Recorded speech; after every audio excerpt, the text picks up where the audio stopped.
to Pause the Music Podcast, a podcast by music fans for music fans. We talk new music, old music, and everything in between. The albums we love, the songs we argue about, and the moments that made us fans. With Jeff, Matt, and Timmy Rotter. Now sit back, relax, and pause the music. So does the video actually get us doing that beginning part too? Yeah, it'll get everything. Oh, all right. Nice. Welcome back to Pause the Music Podcast, podcast by music fans for music fans. We're your hosts, Matt, Jeff, and Timmy Rotter, a father and son's music-loving trio. We're back. Missed 1 week. We're back again. I feel like that's pretty good on our part. Normally we miss a couple weeks, so it's like... I think this is the soonest one we've done in a long time. Yeah, I kind of told Timmy, I said, the reason my Matt's pushing this week so much is he's going to be gone next week. So. Oh, yeah, I am gone Saturday to next Sunday. So lucky you. And then I'll be gone later, I think, the following week. Or the week after that. Yeah, so this one might be one that's going to... We can squeeze one in on Tuesday, maybe, if I listen to a bunch of music without Wi-Fi on my phone. Where are you going? I'm going to be on a cruise in the Caribbean, and I'm not paying $150 for a Wi-Fi package. I low-key did not know that, honestly. Dude, I feel like I just didn't tell people. Yeah, I didn't know either until you asked me to go give you a ride to the airport. I said, where the hell is he going now? Mom goes, I think he's going on a cruise. We're going to the Bahamas, Dominican Republic, Curacao, and their private island. Wow. Yeah. So a little nice. Well, there. thanks for telling us. Appreciate it. Yeah. I'm very bad at communicating things, dude. This is me. Which is ironic because you can do this so well and you just can't do that. I just can't. I can't just talk normally to people. Yeah. But I'm really good at this. Really good at it. We got a new episode for you guys. We got some new playlists that we created this week, which is a fun twist. Timmy brought this one forward, where it is a song from each year, but you cannot repeat a year. So it's kind of fun. You can do like one per year. One per year, and you got to make a playlist out of it. And I think we all took completely different approaches, which is kind of fun. Absolutely, we all took a stab at it. Absolutely, we were talking about that before you got on here. It was like, what the hell did I do? we all were like, all right, we're gonna do this strategically in our own ways, and we'll talk about it more when we get to it. But first, we got some new releases coming at you with 7, 6, and 4 new albums. I will start it off with the first one here. This is the new Revivalists album, Get It Honest. So the Revivalists are kind of Timmy? What? Did Timmy do this one? No. I don't know who this is. I don't know who that is. I've never heard of them. The Revivalists is like an indie folk band, so there's no chance. That's Timmy right up Timmy's alley. For sure. That's all the rave now. That's all he's listening to. I mean, you can compare them to like Mount Joy, if you know who that is. Camp, if you know who Camp is. St. Paul and the Broken Bones, but a more folky version. Okay, somebody. I was going to say, somebody's going to know that. I knew it. I knew the Revivalists before listening to this. There you go. And it just was all right.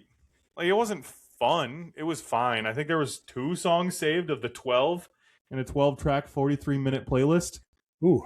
Like, it was fine. I mean, I think it's just... Not knock it out of the park fine. Not knock it out of the park fine. Like, it was there.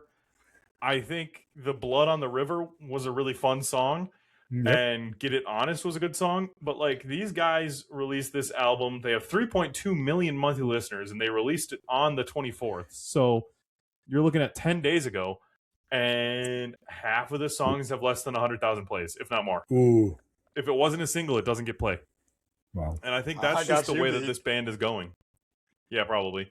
But that's just the way that this band is going. I feel like they just don't have anything since their 2015 album. They've just been kind of sucking.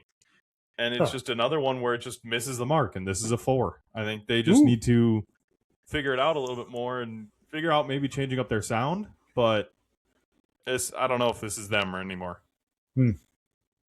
That's your stinker of the week? Yeah, I've got a couple pretty average and then a couple good ones. Well, Timmy, you're going to go with your stinker? My stinker. Absolutely. just talked about this guy last week or 2 weeks ago. Juicy J released another album. Oh, and it stunk this called time? The Clock Don't Go Back. The Clock Don't, Juicy J. It should not go back. So didn't know this album is 9 songs, 42 minutes long. The most plays is 31,000. Next most is 12,000. Juicy. He has 7.1 million monthly listeners. Juicy J, retire, hang it up. So, I don't even know if you can classify this as an album. This is a life story of him just talking. He's just talking the entire time. He doesn't rap once. He's just talking. At Is there any beat at all? Was there any beat behind it? Is it just him there like was a little spoken soft word? piano. Oh no! You didn't wave the white flag after a while? After 4 songs, you got to be like, yeah, F this. I'm done. First song, it got it to where I started to skip through to see if he kept talking. He kept. Oh my god, I hate those albums. I maybe listened 10 minutes total, and that was 10 minutes way too long. Oh no. It was so stupid. I don't know what we're doing, Juicy J. You actually are like, you have an amazing career as a rapper. What is wow. That is bad. It's a 2? Wow. Just because I feel bad that it's like him talking his life story? Wow. It's a pity second point. Point. Like, give it a pity point upgrade. That hurts. It's not an album. It's a life story of him just talking. If you want to hear his life story, go get that album. A pity second point is crazy. He's got songs on here, 4,542 plays. As a 7 million monthly listener artist. That's bad. Oof. All right, I'll go with my stinker of the week is an EP, a 4-song, 18-minute EP from the band Avenged Sevenfold called Statica. I saw this. I heard it. Oh, I'm not even sure what to even call this stuff. I gave it a 3. I'm not sure. That's high. Maybe a little high. Ooh, it was other than the third song. The third song was okay. That's what I did. It's 3. I guess. The fourth song reminded me of the Five Nights at Freddy's song. Oh, it was bad. That's not good. Like, I'm not a huge fan of Avenged Sevenfold, but this was crap. Whatever it was is crap. That is not good. Done. No, absolutely not. I heard him listening to it for a second, and I'm like, "Oh, what is this?" And then he's like, "I was trying to bring it up if I thought it was because when I listened to it today, I'm like, what is this?" And I actually had to put it down and come back to it. So I tried it again tonight. 17 minutes. That's when it's bad. I categorize it as coworker music. Oh, that's when you know it's bad. It's bad. Blue in the face, feeling like Sonic. Literally. Oh God, it was bad. All right, sorry. Well, I will go on to my next one, and I'm curious if Timmy did this one as well. This is the new Code of the Friend album. I did. Just happy to be here. Coda must be higher than you on it. Coda is a softer rapper. I'll give him that. More melodic, more chill. And this is you know this is a love story. This is a love album, which is I mean that explains the two of you to a T. What? Timmy's a little softer spoken. All right. You didn't like it as much. You didn't like it as much. Okay. Right. Okay. So, right. There we go. I think that Long Beach 2 and The Ferry were good, but I feel like this was a pretty average album. I don't think that there was much that really stood out to me where I'm like, wow, this is fantastic. I think it was very middle of the ground, middle of the road, 5. Like, it's okay. I listened to some songs higher, again. I will say I'm not crazy high on this. I was gonna say you're sitting at a 6.5 because like it's okay. 7. Okay, so I can understand that, but I think it just caught me at a good time. It just felt like he's just writing his love. He's just kind of rapping along like soft beats, just going. It just felt a little basic though. Yeah, a little bit. That's where I'm kind of pulled back from it, where it's like, yeah, I'm happy you're in love, but like, it's better than the Chance Love album. I'll give you that. That's true. but like when you look at rappers, Sevenfold could be. Dude, when you look at rappers making full love albums, there's not much that work, and I think that's where you're seeing like not many people go to this realm. So yeah, he just sounded happy on his beats. I don't know. I was just kind of messing with it at the time that I was listening to it. I think, and that's why I think I was higher on it.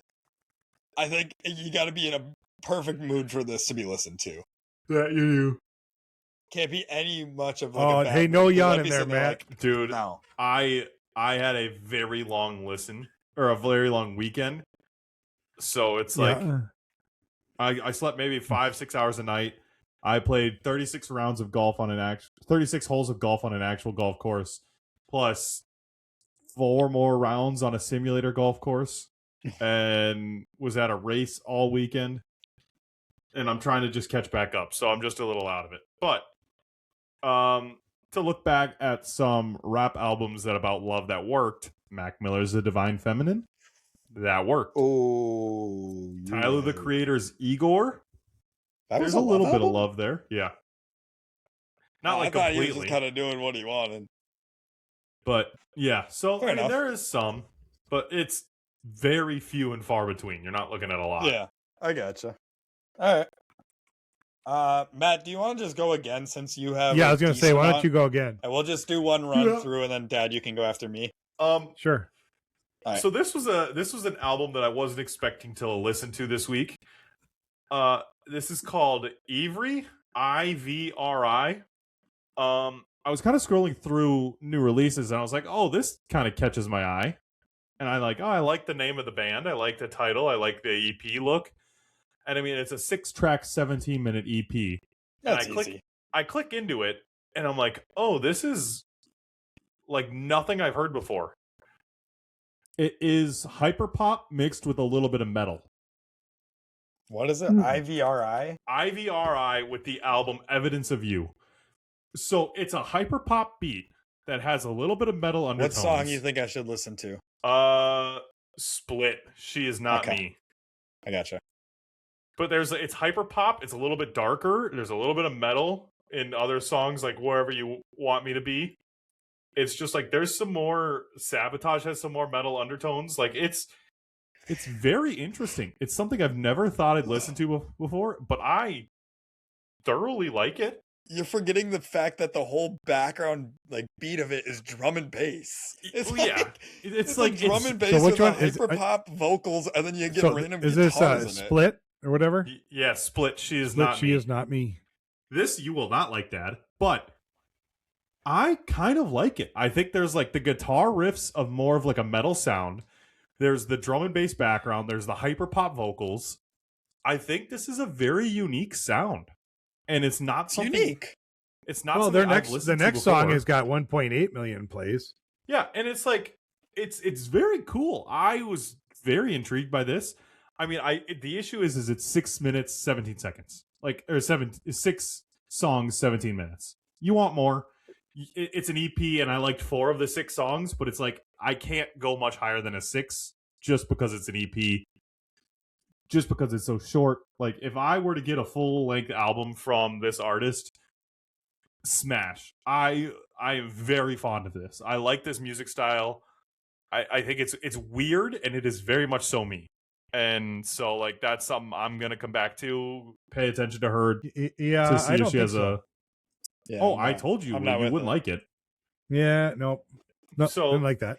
It just sounds like just too much sounds going on at the same time. Mm-hmm. That's fair. I'm excited to see what they do. Oh yeah, it is very noise. But it probably calms your head down a little bit. Oh, it just lets you just sit there and listen, and it's just like there's so much going on. You have to truly focus on the music to pick everything up. I think that's kind of cool. That's like a fun aspect. That's fair enough. But like, all right, never heard of that, and I was just scrolling through new albums. And I was like, oh, that sounds like fun. I'll just give it a try. Well, sometimes you stumble across them like that. Yeah, I mean, 6 is pretty good for the first time ever listening to an artist or genre like that, and I'm very excited to see what they do in the future. Fair enough. All right. This one was, I saw it got released, and I'm like, I could listen to this, This is gonna be weird though. It's Super Dark Man from Lil Darky. Oh my god, you did that one? I did Lil Darky's new album, and exactly what I expected is what I got out of it. I gave it a 4. It sounds like Lil Darky. It's 10 songs, 21 minutes, super fast. Listen. Yep. I don't even know what to say about it. Like it's there. He's had some songs that were pretty crazy. Dude, he'll push the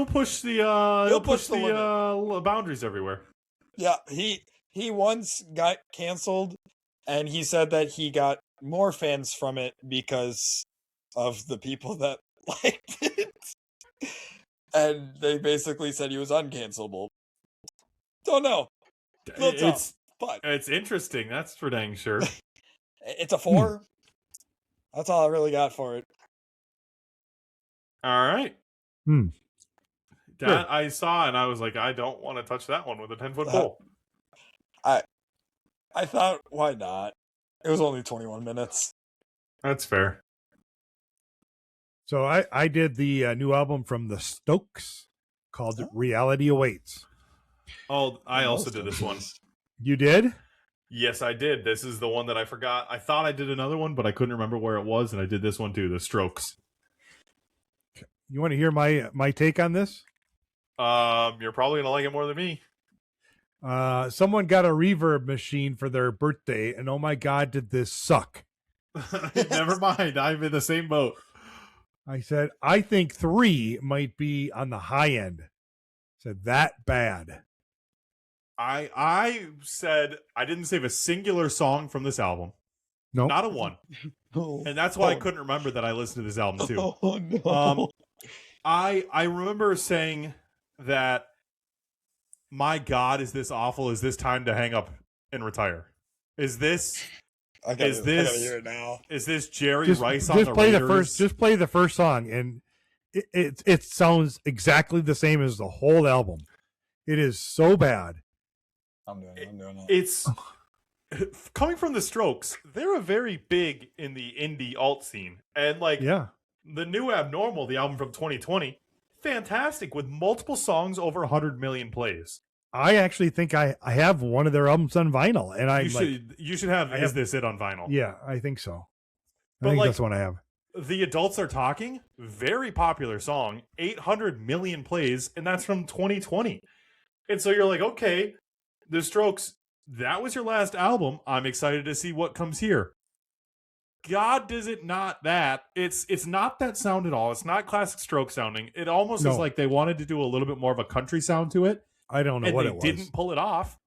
No, I don't know what the hell they were doing. I'm at a 2 on this one. This sounds like an untalented SoundCloud rapper trying to sing. It sounds like you hear the reverb on his voice? Do I hear it? Do I hear his normal voice? Do I hear it? No. Do I hear his normal voice? Not at all. You don't hear a single ounce of it. Mm-mm. Yikes. It sounds like they made this in a bedroom on a whim. This was terrible. It was 6 years ago that they had an album. Their last album was 6 years ago, and that album was chart topping. Mediocre. Like it was their album before 800 million plays on a song, multiple songs over 100 million plays. It was commercially successful. This one is going to flop. 9 songs in 42 minutes, and it was 42 minutes too long. It is flop city. Yeah, I can see that.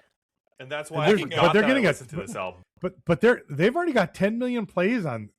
That was a single. 17 million plays. Singles.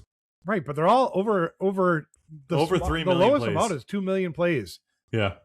I don't know. I don't get it. Because it's just the Strokes. You would expect them to be better than this. Everybody's going to listen to it and be like, oh, yeah, new Strokes album. And then they listen to it and they go, oh, shit. Oh, yuck. That's a Strokes album, really? Mm-hmm. They had a stroke. Yeah, pretty much. They might have. They might have lost an arm and lost their vocal cords and shot themselves in the foot 3 times and then just decided to make an album. Yeah, it's bad. So it's a pity too as well? it is. Strokes. I gave it. Yeah, I gave mine a 3, 2. and I was like, that's probably too high, but I threw a 3 in there. I'm at a 2, and I'm like, this is the most forgettable album I will never remember again. That's literally. Literally, I should be a 2 because, I mean, I'd rather listen to foreign tongues from the Rolling Stones than listen to this shit. Oof, that's bad. That was a 2.5. Yikes. Yeah, I can go next if we want. Okay, I absolutely. still got more, but that's fine. No, that's okay. I have 3. I have 5. Oh, then let Matt go. 1, 2, 3. Oh, because that was the one you 4. didn't remember. You go again. I have 4. So, I have the new Tyla album, A Star Pop. Tyla, known for her song Water, that has 1.4 billion plays. Yeah, I've never heard that one either. Banger. It's actually a good song. It's very catchy. And so this is her second album. Yep, her second released album ever. I went into it hoping for some good music, and I came out with some decent music. I mean, she's got the Chanel song that's like trending everywhere on TikTok. Like, if you play that song, you go to the chorus and you're like, oh, I know what that is. If you scroll TikTok for 15 minutes in a day, like, you'll hear this multiple times. Yeah. But it's fun. I think the beats are catchy. I think she does the Afro Euro beat really well. And like, it's very bouncy. I think there's a great sound to it. Get off your phone. I'm sorry. That was weird. I just hear talking going through it. And I'm like, I wasn't quite sure what was going on. But I enjoy it. I think there's a couple songs on there that are fun. Is It Love Is Good? Is It as well is another song name. I like that one. Double Blind was pretty cool. Chanel, I think, is just catchy. I think this is an album that, like, it's fun. It's enjoyable. It's not groundbreaking when it comes to music, but it's still a fun album. I was sitting at a 7 here. Oh, not bad. Okay. My next one comes from Dave East and Harry Fraud. Okay. Dave East is a West Coast rapper that's kind of been around for a decent amount of time now. Known for his song Handsome, he releases a lot of music, I am now realizing. This is his album Price of Pain. It's got a Benny the Butcher feature. It's got a Styles P feature. Those were the 2 guys I knew. That's where I know him from. He was a 2016 XXL freshman. Dave East? Dave East. Yeah. Him and G Herbo had their own feature or cipher. Oh, that makes sense. There was the Big 5, and then there was the Designer, Lil Dicky, and Anderson .Paak. And then what a group. Oh, it was so weird. It was so weird. You go from somewhat dead to trying to revive it. Yeah. Actor. Yeah, Lil Dicky is just not a rapper anymore. And then switch to, like, not rapping at all. Yeah, he's now funk and jazz. Singing and incredible. Well, and he was always R&B. Like, it's just like, that's not... Yeah. That's just, it was that's not fully like, and they didn't know what to do with those last 3. And G Herbo and Dave East kind of fit together pretty well. So they're just like, yeah, you 2 go together. We'll do the 5 like SoundCloud guys, and then you 3 rejects go there. Yeah, I mean, this song wasn't bad. Oh, he also had a Snoop Dogg feature. I completely missed that. Okay, and it sounded terrible, just like regular old Snoop Dogg. Yeah, because Snoop Dogg is old. He's too old. But like, it's a 6. It's Harry Fraud beats. He's good at producing. Harry Fraud is decent. Dave East isn't terrible sounding. He's a little old, it feels like. I don't know. Just I thought he was old to be a freshman. Kind of mid. I think was 10 years ago now. Yeah. Oh. I'm trying to find his first album. 2010. Oh, he's been around for 16 years. Yeah, and he's still releasing multiple albums in 1 year. Yikes.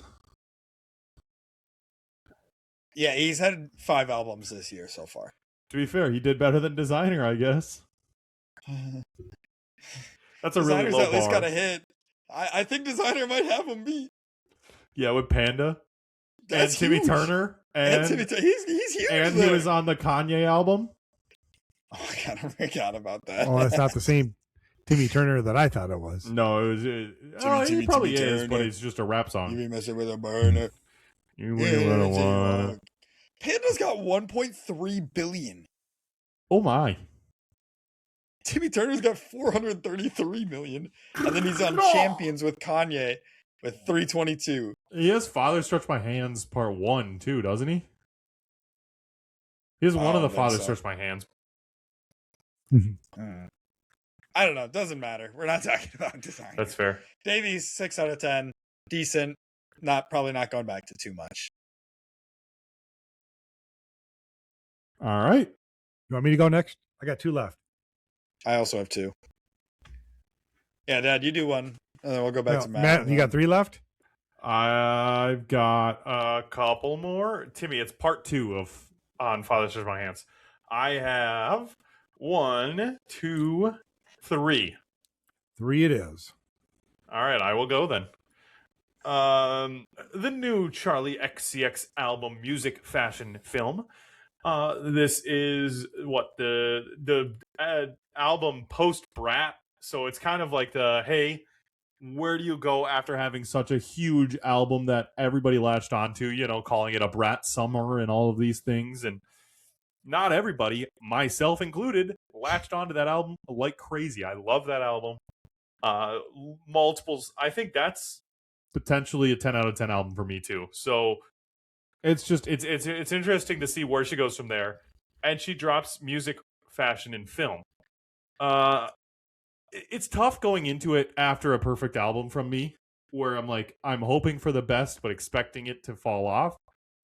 And granted, it did fall off, but it's not like that big of a step down. I think it's still a good album. I think it's still fun. Songs like Spring Summer 26 is fantastic. I think 2007 with a little bit of the more heavier sound to it is great. I think Persona is a very fun track to listen to. But it's Charlie trying to make different music. It's not all that hyper poppy sound like that, the more electronic sound. It sounds more soft. It's more her vocals trying to lead it. And I think it's good. I think it's not as good as, what you're seeing with Brat. Or even her album before Brat. What was that one that I liked a lot? How I'm Feeling Now back in 2020. But she's released about an album every 2 years. So How I'm Feeling Now was pretty good. I think Crash was a decent album. And then Brat was fantastic. And now this one. So I'm sitting at a 7.5. I had fun. I don't think it's at the caliber of Brat. But I think it's pretty decent. And this album will get some traction playing on radios and probably get a TikTok song or 2 out of it. I wouldn't be surprised. Right. So very good. All right. I'll go with my second to last album, which is In the Eye of the Storm. It's a live album from the band Foreigner. So I don't really do live albums. I don't like to review them, but because it's Foreigner, I thought I'm going to give it a try because I haven't heard the band live. Well, since Lou Gramm left, let's put it that way, which was in the early 80s. So anywho, I actually thought it was kind of fun. They played a lot of their old hits. They actually invited Lou Gramm on to sing a few of the songs, and he did. Whoa. You've got Kelly Hansen, who took over for Lou Gramm. He sings on a lot of the songs, and they've got a new lead singer that started in 2025, and he sings on a couple of the songs. So it actually sounds really good. I was surprised at how good they sounded compared to their albums back in the day, and it was a fun album. I gave it a solid 7 for a live album. Wow. I liked it. I enjoyed it. I had fun. So it's a solid 7. Sweet. Yeah. You want to go next, or you want me to go next? I've got 2 left. How many you got?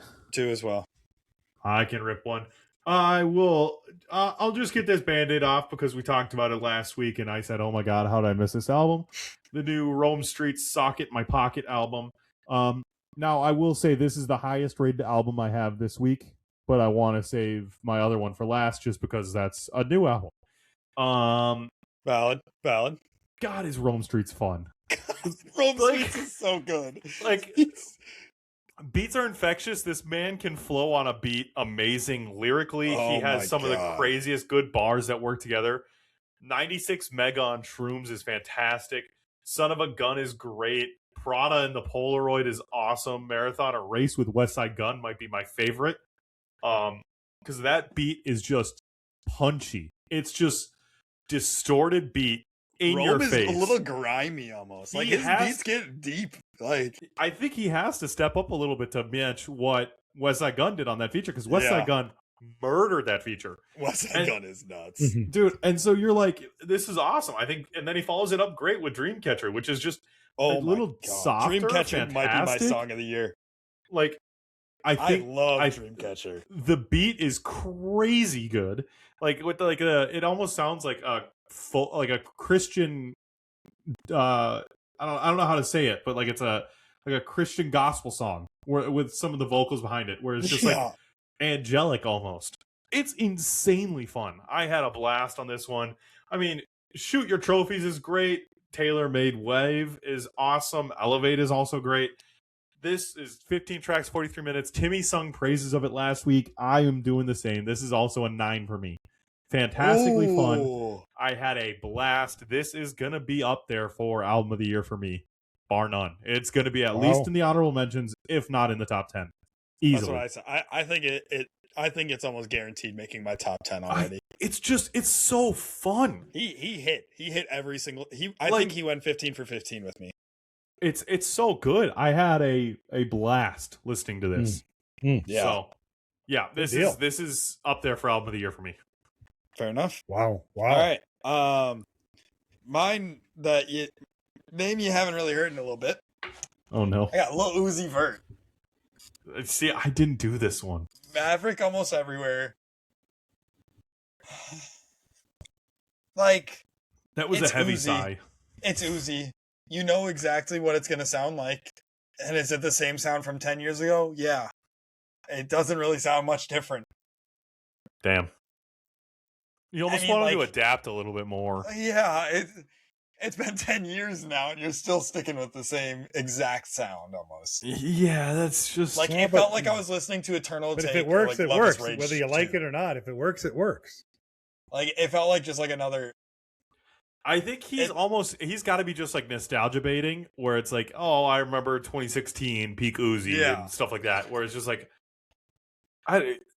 dude could mature and change and move on from Money Longer. Like it's just like super hyper beats with like some pretty heavy 808s, and that's kind of all it is. Like lyrically, it's just that like higher pitch sound. That's a no. Not really, no. I think he was better in 2016. Oof. I think Love Is Rage is a pretty good album. I will give that. That is true. I do like that one. There's a 6.5 at best. I mean, you got that sound going. It's only 8 songs, 23 minutes, so it was pretty quick, at least. That's true. You had kind of a tough week over there, huh? Yeah, you did. Yeah, and then the last song is the most consistent. That's fair. Yeah, we'll talk about that after yours. Hefferson? Oh, you want to do mine first? He's got one left. Yeah, you got last one. Okay, let's do the Give My Country Back from the gentleman of Aaron Lewis. Aaron Lewis of the band Stained has a country album where I actually think his voice better fits. It's a very simple country songs with Aaron Lewis vocals. And man, this was pretty dang good. I hate to say it, but some of the better stuff that I've been listening to lately has been country. This is a solid 7.5 on this one. Very good album. Well, I'm sorry to tell you, this is bad. I just admitted I'm becoming a country fan because I can't stand the shit that's going on right now. But I like country stuff coming out. So, well, my number one album of this week. Don't you dare say it's a country. Well, it was Rome Streets, but your number one new album. My number one new album this week is a folk country album. Or I would classify it more as Americana, more along the lines of Tyler Childers than anything else. But this is the new Buffalo Traffic Jam album, Pictures of You. It's a very raspy, raw vocals, which I really like. It sounds more folky than anything, I think, is really the way I would lean. I wouldn't lean country. I would lean folk and then Americana and then a tear down country. but it feels all acoustic and it's fun. I think there's some great songs on here that are catchy as hell. Fool's Gold, you probably have heard it. It's at least made some trends in places. It's got 100 million plays now as a single. Oh, wow. But Buffalo Traffic Jam said at 4.5 million monthly listeners.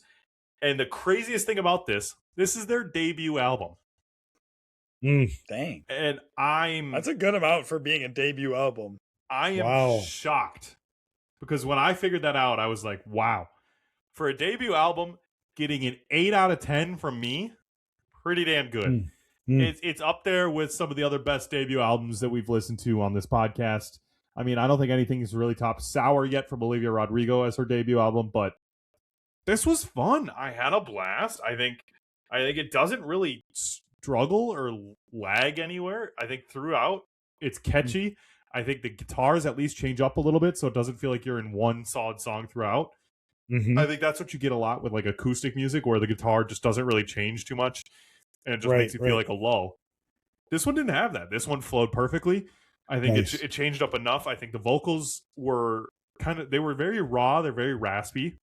And it fits this sound. It fits this Americana, this longing kind of sound. And I had a blast. I have this at an 8 out of 10. This might be up there for album of the year for me as well. I think this was great. Maybe you'll do it again and you might like it more. I've already listened to it twice. So there we go. It's fun. I don't like country music, but I like this subsect of country that's like Americana. Like I liked earlier Zach Bryan. I raved about him on the podcast early on, and I had so much fun with that. And then, mainstream kind of changed him, and it changed him and his music sound, and that kind of sucks. But Tyler Childers has always been the same. I've always sung praises of Coulter Wall. I love his music. I love his voice, and I think he is another artist that's like just right up that alley with this. Like it feels real. And that's the country music I like, is when it actually feels like something's there. It doesn't feel fake. It doesn't feel forced. It doesn't feel like Luke Bryan, like, oh, I love my wife, and he has like 100-acre horse ranch that he doesn't do any of the work on. It's just he pays people, everybody to do it. He does it. It's not country. It's just a front. Which, I mean, to be fair, there's rap artists that do the same thing when they talk about like gang violence, and like Lil Tecca, like he'll run up on you and I got guns, and he goes, and then in an interview he goes, yeah, I got no guns. I drive a Ferrari. I can't even drive yet. Like it's just a front people put on, but this feels real. It feels honest and true. I love that Genius interview. Dude, it's so funny. Lil Tecca is just the most funny. Bang out of pocket. He's just a random teenager that likes anime. He's like he's just chilling. I got no bitches. Like I ain't got nobody that I talk to. It's like fair enough, dude. Like, wow. I guess you rap about something that's just not you. If you like it, go for it. But like it's hard to do that with country when the country's kind of different than rap. Is. But the country right now is actually putting out some decent music. I think that there are subsects of country that really can put out good music. And then there's subsects of country that makes me want to run headfirst into a stud. Yeah, but if you compare it to what I've been listening to, I mean, country sounds great. I see. That's just. Wow. I think the other issue with that too is I think it's just a narrow scope of music for you as well. And don't get me wrong, I understand, but I do branch out a little, but not as much as you. It's if you expand your horizons and you listen to 16 different subgenres under the sun. You'll find, I mean, I put you on some folk, like you loved Avett Brothers, and that's something where I'm very happy to share that with you. So it's just sometimes you just, I think it's just expanding, and like you did, you expanded into country. That's something that you found some parts of country that you truly like. I don't like it all. No, I don't like the old stuff. I don't like the twangy stuff. I can't do the twangy stuff. See, I would do the twangy stuff over stadium country. But stadium country is more toward my side of rock or pop or whatever you want to call it. So it's on my side, whereas the twangy stuff is not. Yeah, I'd listen to Big Iron on His Hip over any other. Big Iron on His Hip. Dude, it's so good. He's here to do some business with the Big Iron on His Hip. that's what I don't like. I can't do that. I love that. The twangy shit like that. Spaghetti Western sounding. No. You know what? Maybe because I had to watch Bonanza or whatever it is, or Gunsmoke with my grandpa all the time when I had to sit and watch all those Westerns. To be in the era where you could watch Gunsmoke and The Good, the Bad, the Ugly, and like all of those spaghetti Westerns would be sick. You would think it'd be sick. It'd be like, come on, Grandpa, let's turn it off. Let's watch some cartoons. I see when I'm at a bookstore and I'm always looking through like different genres. I always see the Westerns genre, and I'm like, that could be fun. Yeah. And it's all like old ass. You didn't mess with Grandpa. Grandpa. Spines. You didn't mess with Grandpa. You weren't going to get your way anyway, so it didn't matter. As much as you begged, plead, cried, you could do whatever you wanted. Forget it. You're still watching spaghetti. That guy didn't budge nothing. All right, Timmy, you got one left. I got stuck watching Gunsmoke. Gunsmoke. Mr. Consistent. Maybe that's why I hate Twangy. Album of the year. The God Fahim dropped his 10th album of the year. Oh God. Dump God Hyperbolic Time Chamber Rap 4. I forgot to. You told me you did this one. Yeah, this is number 10 of the year. 7.5, actually. Oh, okay. So it's better than one of his other 8s. Other 8 albums. I think he's consistently 9. right around. This is number 10. For me. Weren't you listening? He beat out. He had one album that he liked more than this, and then the rest of them were like. He did have a full album produced by Nicholas Craven. It was a good album. That's the one that you liked. Yeah, that was my favorite of album so far this year. Yikes! Out of 10. This year, out of 10. Yeah, I mean, we're only in month. We're month 8 out of 10. Out of 12. The beginning of month 8, not even in month 8. This was released before month 8 started. This was released July 24th. Wow. This was released before month 8 started. This is almost 2 albums a month. Jesus. He's consistent. He's got the same sound. I don't know if you want consistency here. I mean, well, maybe next year he'll change his tune, and he'll do something all year next year, and then the year after that he'll come up with something else and run it like that all year long. Yeah, maybe. I don't know, but he just keeps going, and I don't mind it. So fair enough. I'm sitting at a 7.5. All right, I can. Wow. Yeah, I was gonna say you want to introduce this new segment here. So my thought is kind of choosing like your favorite songs of each year, but you can't repeat years. So like say looking at albums like Wish You Were Here, you can't choose multiple songs from that, even though that's like we would argue those are incredible songs all through. So I wanted to make it a little harder, and it's almost like you're thinking of not only album of the year, but then you maybe even think of song of the year. That's kind of how I was thinking of it, and I kind of went about it in a different way of challenging myself, and I chose 3 per decade, except for the 80s and 70s because I was running out of time. And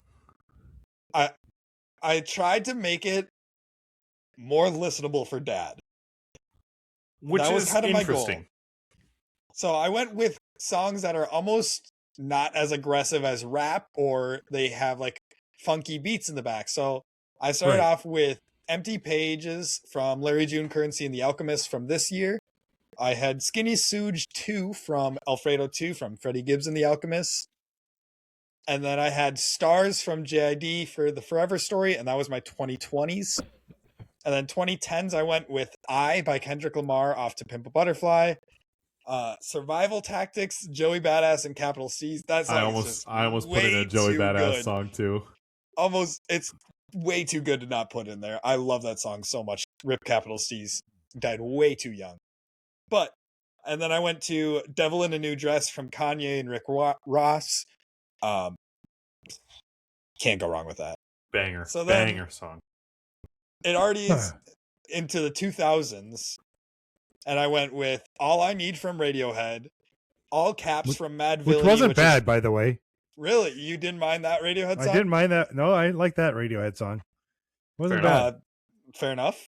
And then I had All Caps from Madlib and MF Doom and Mad Villainy. Oh, I love that song so much. Banger. And then you have Miss Jackson from Outkast. Yeah, I like that song. You cannot go wrong with. Cannot. Classic. To then the 90s, where you go Exit Music for a Film from Radiohead. Pristine. Oh, gives me chills listening to it, actually. So good. And then you go to Cream from Wu-Tang. Which weird song. Everything around me. I love Cream. You hear that little... cash, and you instantly just boom. Cash rules everything around me. Cream, get the money. Dollar bill, yo. Oh, and then it just drops into the beat. It's just so bouncy. It's so boom bap. Oh, and then you go to the biggest change to Something in the Way from Nirvana. Which, yeah, that's... I felt like going into the 90s, you can't not include Nirvana. Well, I had two of Timmy's songs saved on my favorites. Wow. And that would be Nirvana and Breathe in the Air. Yeah. So which is the 80s, I went with The Charming Man from the Smiths. I've been loving the Smiths recently. Smiths catchy. The Smiths, they're good. They're with Morrissey at lead singer, it's interesting. They're fun. And then I went with Pink Floyd's Breathe in the Air off Dark Side of the Moon. Incredible Classic song. I mean, can't go wrong with. We praise Pink Floyd every single second we can on this podcast. And then it's Masayoshi Takanaka with a fully Japanese title off the album Seychelles. Dude, I fucking love Takanada. Dude, it's just like I think it's just so catchy. It's so fun. It's He's just Jack jazz Johnson of Japanese. Dude, it's just jazz, and it's like, oh, I love it. But it's a funk jazz. It's kind of fun. Oh yeah, it's so funky. It's Dad so liked fun. it. Did you hear that? He said it's kind of fun. I'm playing it right now. Oh, dude, it's so. It kind of gives me a 70s vibe, a beachy vibe, Well, it is little techno vibe. It's kind of weird.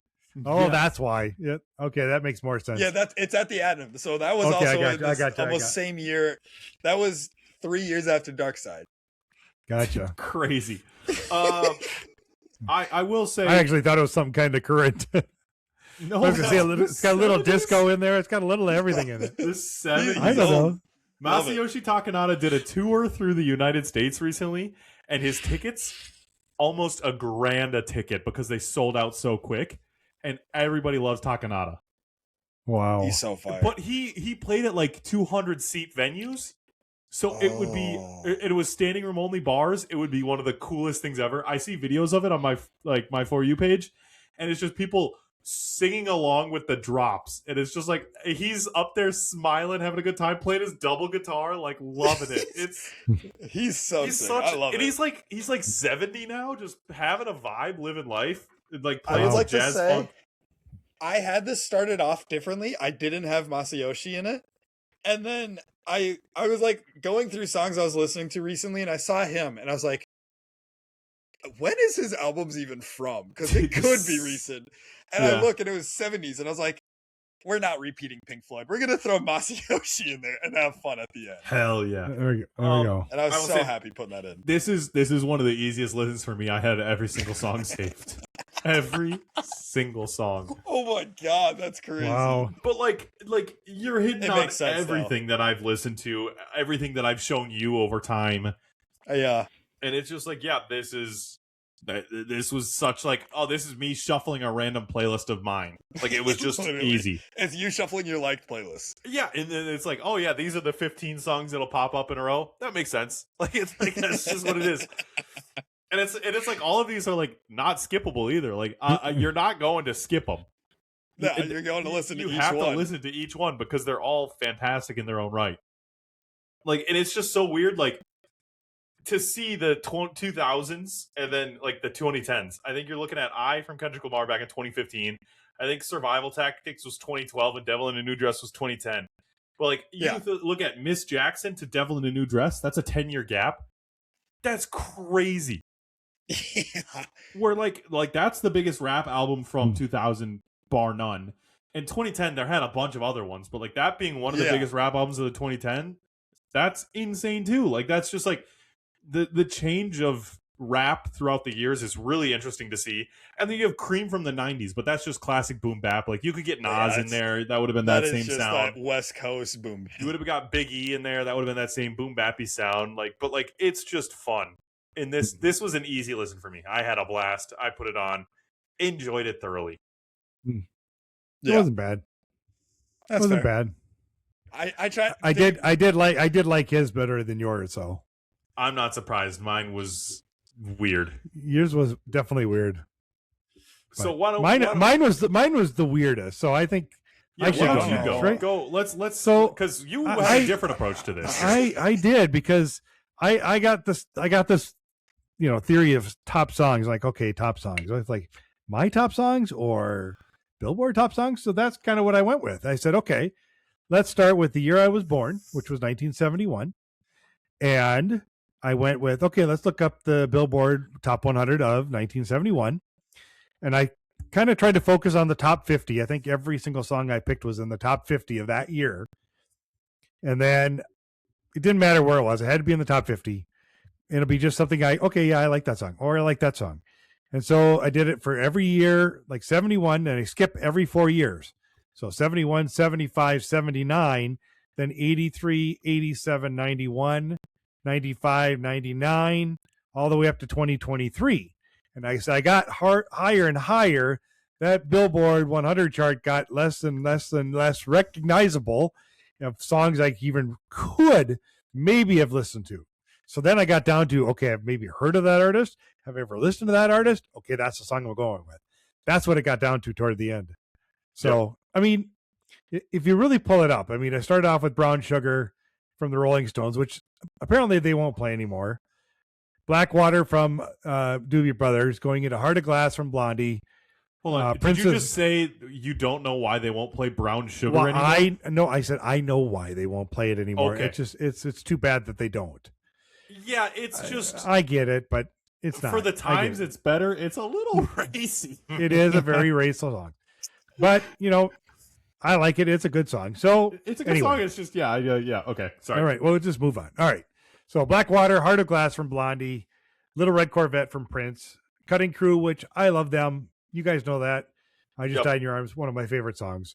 More Than Words from Extreme, which was kind of weird because it came out it was released in 1990, but the single wasn't released until 91. So that's when my 91 came in. December from Collective Soul, Scar Tissue from Red Hot Chili Peppers, When I'm Gone from Three Doors Down, What I've Done, Linkin Park. Now I start getting a little tougher ones, but these are fun songs. I mean, I love Pumped Up Kicks from Foster the People. You have that on vinyl, don't you? I do. I love that album. That's a fun album. Sugar from Maroon 5. And then, I did like the song Sucker from the Jonas Brothers when they came back. This was kind of like their comeback song. I thought that was cool. I'm glad it made the top of the list because that was the only one I recognized of that year. And I'm assuming that was like, let's see, 23, it would be 2015 roughly. Oh, 2015? Good was question. 2015? 2015, I think. The album says 2023, so let me check the single. I don't remember. Yeah, no, it's probably 2019. It could have been 2019. 2023 was Fast Car from Luke Combs. And then as a bonus, I put the original Fast Car, which is a better song, better done by Tracy Chapman, just to round it off. I was not expecting a double bang of Fast Car back to back at the end. I was like, did I just loop this? And then it's a different version. And I'm like, oh, no, I didn't. You didn't. I was like, oh, okay. I really hate Luke Combs' version, and I would stand on that. I don't like Luke Combs. I don't either. I think that's kind of controversial because he's number 266 in the world, probably one of the biggest country artists out there right now. Right. But it's just that song got a billion plays that he just remade. It shouldn't have. It's a cover song. Yeah, I know. But how much has Sound of Silence done for Disturbed as a cover song? That's fair. Yes. I mean, if it hits the genre that likes it or hits his fans, they're going to love that song somehow. Yeah. It's a great song. I just don't like it from him. I'd rather listen to Tracy's version. I think Tracy's version is a lot better. This was a pretty easy listen until I guess Sugar from Maroon 5 for me because I'm not the biggest Maroon 5 fan. The Jonas Brothers. I was not expecting a Joe Bro song here. That caught me so off guard. Like I was driving. I was driving out to Wisconsin. That's where I started. This is where I was struggling on this part. I was literally driving out to Wisconsin to watch a race, and I had a 6-hour drive ahead of me. So I was like, okay, I'll put on Timmy's playlist first, and then I'll play mine, and then I'll play Dad's. And so I'm like 3 hours into a drive here, and then I hear Jonas Brothers come on. I'm like, oh, did his end? And I look and I go, it's on the playlist. Oh no. I was like, what ninth circle of hell did we fall into where Dad's putting a Jonas Brothers song on a playlist? To be fair, it's a catchy song. I like the song. Like I'm not gonna go out of my way to listen to "Sucker for You," but it's catchy. It's like "Cake by the Ocean." Like it's just like I guess it was 2023, but anyway, I don't know. I must have. Oh, well, anyway, you're fine. It doesn't matter. It's just got that catchy bounce to it where you're like, okay, this is fun, and then that's it. But like, this is also another very easy listen. I think outside of "Heart of Glass" from Blondie, 1.6 billion plays. Yeah, Sucker. Outside of "Heart of Glass" for Blondie and "When I'm Gone" from Three Doors Down, until Maroon 5, I have every single song saved. So of the first 11, I have 9, and then it's like, it's. The ending is just because you didn't know what else to add, I feel like. I did. At straws. Oh, God, it was getting bad. You limited yourself with only Billboard Hot 100, which... I did, which I didn't think it was going to get that bad, but it got really, really tough when I started getting like, holy shit, I don't know any of these artists. I'm like, oh, this is not good. And I'm like, can I sneak a 51? Can I sneak a 50? I mean, I was grasping it like, oh, shit, I'm in trouble. Yeah. So, yeah, that'll do it. I mean, I probably knew almost every song off this album. I feel like Matt was saying, it's really hard to kind of complain up until the Maroon 5. I cannot stand Adam Levine, man. I can't really either. And then going to the Jonas Brothers and then Luke Combs. You just lost me at that part. Yeah, that's the everywhere truth. else you were fine. Yeah, I know. I was like, I was doing pretty good. I'm like, I was doing great, and then I got there. I'm like, oh shit! I think I just took a turn. Yeah, it was just bad. I'm like, oh boy, this is gonna be interesting. I'm like, okay, well, I've heard of this guy. Well, I heard that song before. Okay, I'll throw that one on. It's the only song I've heard in the top 50. I'm like, oh my god. Yeah, it was bad. So I took a completely different approach than Timmy and Dad, where Timmy limited himself to 3 a decade, and you took a 4-year step between. I just went, well, let's pick releases from this year and step back a year until I run out of time. I was thinking about doing it, and then I thought that would be really mean to Dad. That's fair. But like for me, I listen to everything. So that's the thing. I was like, okay, we'll see what comes. And I took this by going and looking at my top played songs of 2025, 24, 23, 22, 21, 20, and then back to, I think 2019 was the last one. And then I just went based on songs that I've listened to before. Wow. So I actually have all of these songs in my Spotify top songs of the year from that year, which is really cool, except for, the first song because it hasn't come out yet, and pre-2019 because that wasn't a thing. But all of these other songs I have from other top plays of that certain year, and I was like, oh, when did this one come out? And then I was like, okay. So I had all of these songs in my Spotify top played songs of the year. Every single one. Wow. Except for one, but we'll get to that because I just... Timmy, you could probably guess it. I think I know what it is. Yeah, it's pretty obvious. So we'll start off with 2011. Yes, 2011. So we'll start off with "Pixelated Kisses" from Joji. This is the 2026 album release. I praise this song so much. It's fantastic. It's just full synth, just crazy in your face. "Tell You Straight" by Jiggets. I'm really into that sound. I like the that female song. led. The female-led vocals, the house music, it's just fun. Like I said earlier, Von Dutch from Charlie XCX, we talked about that, and Von Dutch being off of Brat, I believe. Yep. So there's your 2024. Rush from Troye Sivan. I think that's fantastic. It's such a banger song. It's just bouncy. It's so fun. You can't not love it. I mean, Dad can probably not love it. I didn't love it. No. Doja from Snot and A$AP Rocky. Banger. Love it. Terrible. Oh, not surprised. I also tried to limit it from one song per artist too, so that helps. That was also my other limiter. Like I didn't want to put another Joji song because he had other releases in like 2019 with Ballads 1 and earlier on, and like Smithereens. So I was like, okay, I can't do that. And the same thing I did with the same, but then I had Radiohead in the 2000s and the 90s, and I was like, I can't. Yeah, I mean they're two different Radiohead sounds, so it's okay. Look at the Sky from Porter Robinson being my 2019 release or 2021 release. Blue World from Mac Miller. Like that one. Fantastic. I just talked to Dad about the vinyl Swimming in Circles, and I want to get it. Oh, eventually. that would be so cool. The double LP, yeah. Yep. Alaska from Maggie Rogers. That is Question from about this. 2019. Nope. Yes. Yuck. Was this the one that This is Pharrell the Pharrell Williams... one. Yes. He's I recognized it. So Maggie Rogers had an NYU class as like a master's class, and they brought in Pharrell Williams to listen to their song and review it and tell them what he thought. And he listened to Alaska from Maggie Rogers, and Pharrell Williams goes, "I have no notes. You are completely unique. This is you. You are killing it." And she was like just shocked, and they made a YouTube video out of it. But like, it was really cool. That's a cool video to watch. That's what launched her career, which is crazy. And this song is fantastic. I love it. I love the vocals to it. It's just so angelic almost. Dad hated it. To the next song.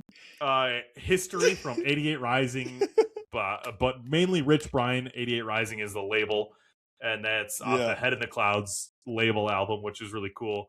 But I almost did Midsummer Madness, but I couldn't because that was Joji. I was like, okay, that's fair. I'll step back. But History is also fantastic. Sweet from Brockhampton. This is the Saturation Trilogy. I had to pick one because they all released in 2017.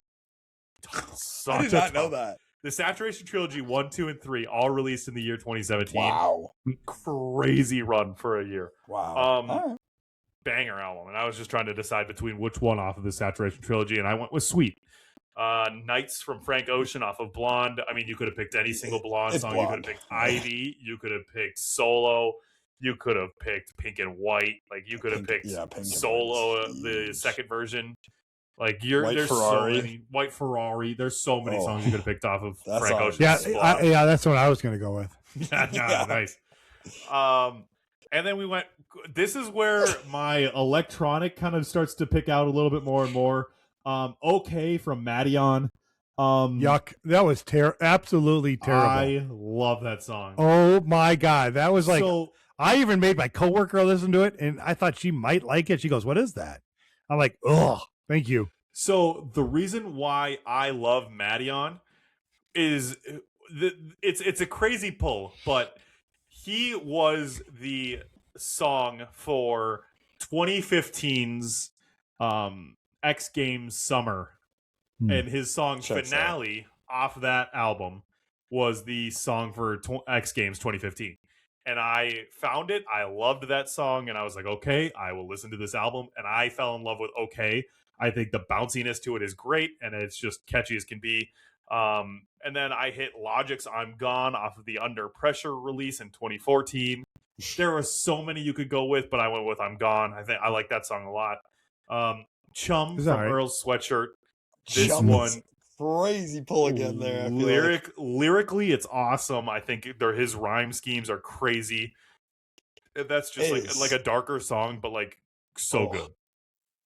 And then again, another weird electronic one, Oblivion from Grimes, the woman that married Elon Musk for a bit. Really? That's the one that got married to Elon Musk and had the AEX-12 kid. I did not know that. Yeah, that's Grimes. So crazy, but like banger song for a random pull. And then my favorite song probably on this thing, because it's something that is just such nostalgic to my heart. So good. I want this vinyl as well. I would also love this vinyl. This is C418's Mice on Venus from the Minecraft Alpha Volume soundtrack. It's pinnacle Minecraft. Which is crazy that I wouldn't have this on any of my top songs of the year, but I've probably listened to this more than any other song because of the amount of times I played Minecraft and the amount of times it's played in the background. Like, listening to this song, it sends chills down my spine. It brings back so many nostalgic memories. Like, I'm getting a little watery-eyed right now just thinking of so many random little fun things. Just like, it's so weird that the song can do that for a video game, and that video game can give you so many memories. And that's just what Minecraft is to me. I saw someone on TikTok arguing, like, there's no game that will ever beat the greatness of Minecraft because of how long it has been great. Oh, dude. No game will ever beat Minecraft. Minecraft is most likely the greatest game ever created. Since 2011, it's been 15 years, and it is still one of the highest played games of all time. It is the highest selling game of all time. It is I owned probably 5 copies of Minecraft. I think I own 3 or 4. To put it out there, we own the Xbox 360. We had the PS3. I have 2 PC copies and an Xbox One. I had 3 PC accounts. It's just like Minecraft for me is just some place that feels comfortable. If I, in a weird way, if I ever feel like depressed or sad or anything like that, I go on a 2-week Minecraft phase by myself. And I just let the nostalgia wave hit me and realize, like, oh, this is fantastic. I'm excited for the new update to come out, and I'm going to play another 2-week phase. Oh, dude. I saw a video today where they created a golf course with the new slime cubes where they were hitting it and it was going different angles. And I was like, oh, that's awesome. I'm so excited to play Minecraft. Did you see Doom was already created with the cushions? Dude. So in Minecraft, in the video game Minecraft, they created a PC that had 2 gigs of RAM, 1,000 megabytes of storage on a video game was able to store it. And then you can play it Doom? You can play the video game on the video game. You can play Doom on Minecraft.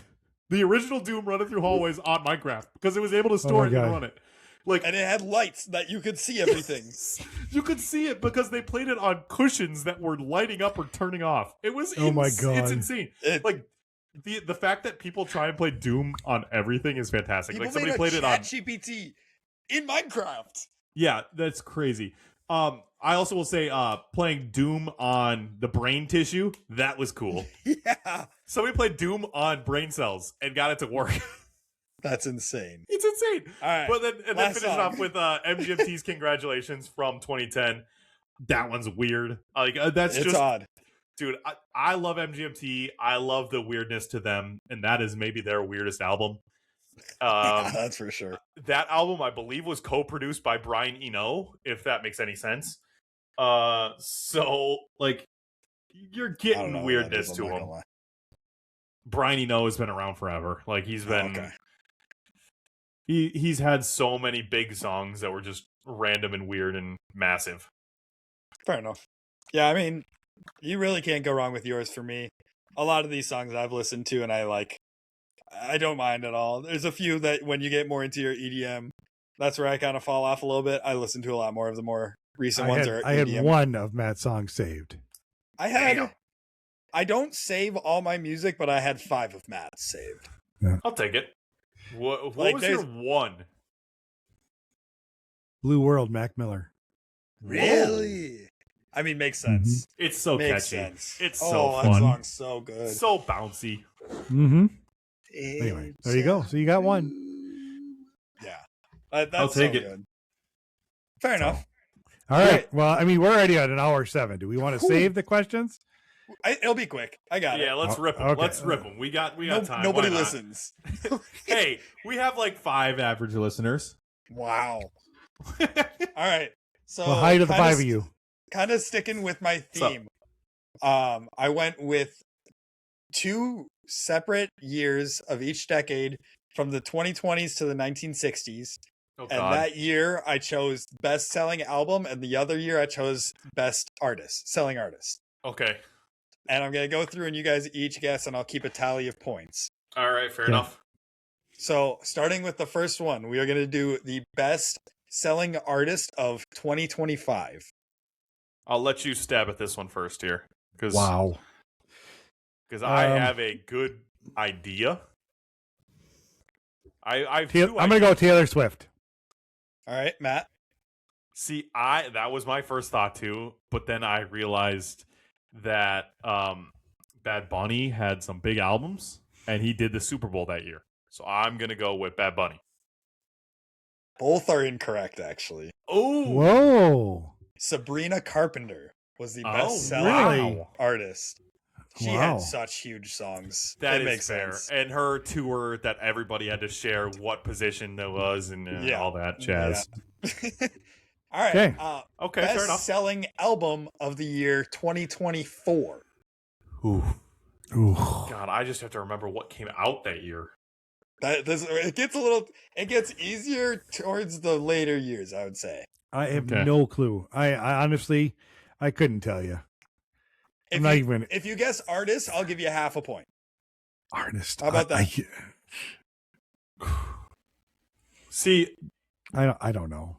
That's a tough one for me. I'm pretty sure that Taylor Swift had a new album come out that year. So I'm just going to blanket Taylor Swift. Is that all you got? Dad, you're not guessing? No, I got nothing. It is the Tortured Poets Department from Taylor Swift. Yeah. I knew she had an album come out that year. She actually had 2022, 2023, 2024, and 2025. Or no, 2021. She had almost every single 2020s best-selling. And I was like, wow. God, that kind of sucks trying to choose. Yeah. Okay, so next one. This is going to be the artist from the year 2019. So, this might be a weird one, but I feel like it's Ed Sheeran. I was wrong. I'm going to go with, let's go with, it can be a group too, right? It's just the artist itself. What about like One Direction? One Direction. Too early or too late for One Direction, Dad. Try again. This one was a little tougher, but it makes sense. Billie Eilish. Oh, that makes sense. Oh, that she won her Grammy that year. Yeah. So that was where we all when we all die, where do we go or whatever that album is. Yep. Mm-hmm. And so now the best-selling album of the year 2014. Oh God. Oh no. Is this a Bruno Mars era? That's after Grenade, because I'm pretty sure Grenade was like 08. Is your guess Bruno Mars, Dad? I'm gonna guess Bruno Mars. Okay. I'm trying to remember what it was like in freshman year of high school. I think that's too late for Macklemore. Is it Macklemore, really? Do you want that to be your guess? Yeah, I think I'm gonna guess I think it's too late for Macklemore. So this is the one that I was talking about before. You're never guessing in a million years. Is it somebody that I used to know by Gautier or something like that? It is the Frozen soundtrack. Yeah, no, rip, throw it away. Gone. Wouldn't have guessed that. Oh, is this the one you were saying, should I be mean or not? Oh, yeah, that was bad. Yeah, there's no chance I'm getting that. But, like, it makes a lot of sense at the same time. It does. And, like, it was such a huge Disney movie. All right. But I would have never guessed that in a million years. These will start to get, hopefully, a little easier for you guys. Okay. So we are going 2002 Best Artist. Best-selling artist. 2002. Did Britney's peak fall off by that point is the question. Because she had 2000. Go Justin Timberlake. Okay. I think it's too early for Beyonce. Jay-Z had it in 04. I think I have to go Britney here. That's my best guess. It's Eminem. Oh, really? Really? Eminem was the best-selling artist of that year. Wow, I would not have... I don't think I would have guessed that in 100 guesses. Really? Because you just don't see him as commercially successful. Because it's his early stuff was. But it's hard to put like Eminem on the radio, you know? And that's where I'm like... I mean, 2000 was... They did. 2002 was the Eminem show, and 2000 was the Marshall Mathers LP. That's fair. Like, I get it. I got it, yep. Yeah. I just didn't think of that. That was a little... So, best-selling album of 2001. Oh, my God. The problem is there's probably something I may have listened to and I might not have listened to. I'm stuck on pop, and I'm thinking... I think this is too late for like Backstreet Boys. I'm thinking this is too late for Britney's because Britney was 2099. How about NSYNC? I think it's too late for NSYNC too. I think NSYNC was late 90s. Could be. Okay. Matt, your guess? I'm going to go with a weird one here. I think this might be Creed. This is One from the Beatles. I wouldn't have guessed that. What? That was the highest selling album of the year? The album was released in 2000, and it was the highest selling in 2001 because it was released in November of 2000. Wow. That's a tricky one.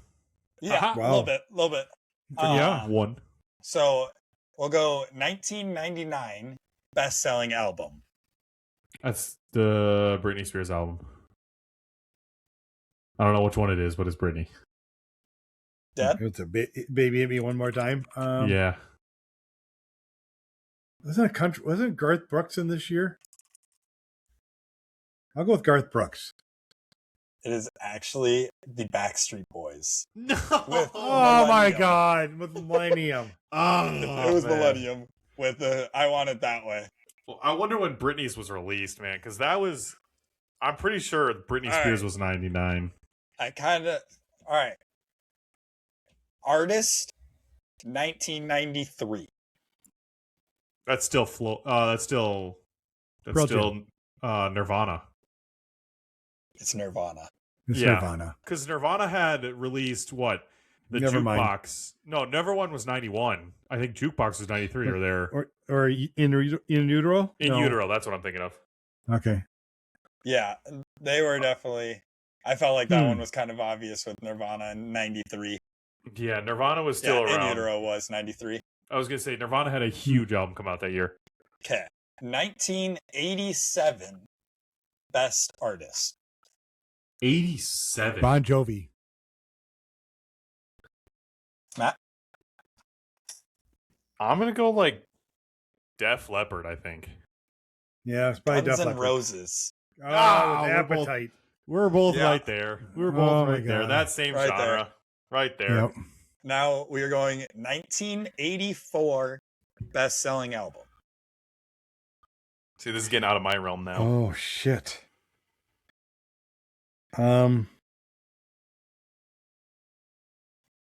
Good God. Oh no. Oh no. I'm trying to think of 84 albums and I'm just I know. blanking. Oh no.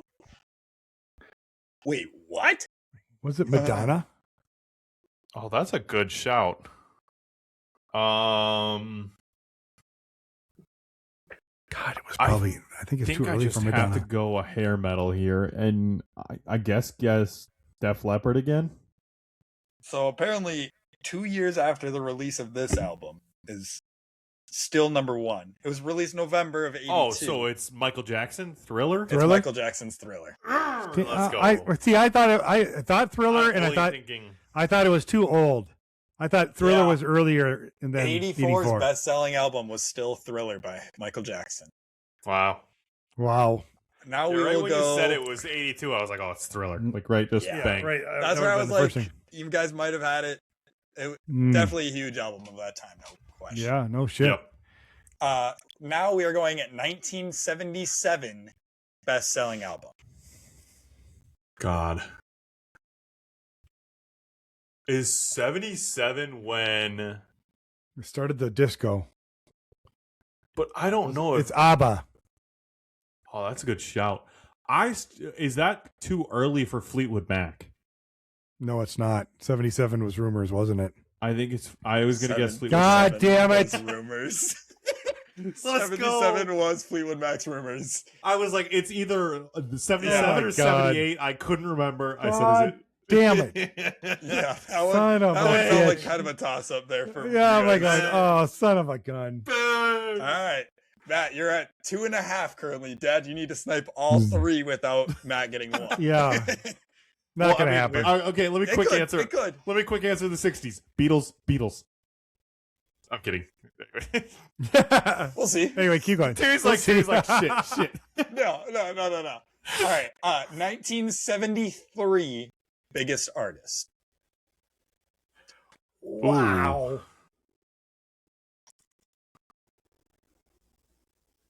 Oh, that's tough because we all love Floyd, but Floyd wasn't going to be the biggest artist. No. Is it? Zeppelin. I want to go the Stones. So your guess is, Matt? Yeah, Rolling Stones. It's Elton John. Oh, that makes sense. Goodbye Yellow Yeah. Brick Road was released. Oh, that yeah, year. there we go. Elton makes sense. All right. Elton, fantastic. 1969 biggest artist. Hendrix. Ooh. See, that's.